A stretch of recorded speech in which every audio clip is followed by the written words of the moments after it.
DK Shiv Kumar बुध 3 जून को वजीर आला के ओहदे का हल्फ उठाने वाले हैं, जिसके साथ कांग्रेस हुकूमत में क़ियादत की बाज़ाब्ता तब्दीली मुकम्मल हो जाएगी। यह फैसला पार्टी की मरकजी क़ियादत में कई रोज की मुशावरत के बाद सामने आया है।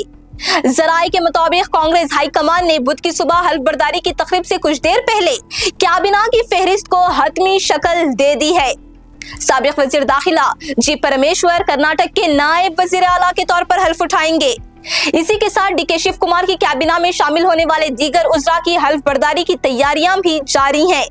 इन नामों का इंतखाब जात और कम्युनिटी तवाजुन को मद्देनजर रखकर किया गया है। इसी फहरिस्त में यूटी खादर ने असेंबली स्पीकर के ओहदे से इस्तीफा दे दिया और अब वो वजीर बनने जा रहे हैं। इसके अलावा साबिक वजीर आला सिद्धरामैया के बेटे MLC यतेंद्र सिद्धरामैया भी वजीर के तौर पर हल्फ उठाने की तौक़ा है। जराये के मुताबिक अगरचे महकमों की हतमी तकसीम अभी सामने नहीं आई, लेकिन इम्कान है कि प्रियांक खरगे को होम डिपार्टमेंट के साथ IT और BT के महकमे दिए जाएंगे, जबकि यतेंद्र सिद्धरामैया को अर्बन डेवलपमेंट का महकमा मिलने का इम्कान है।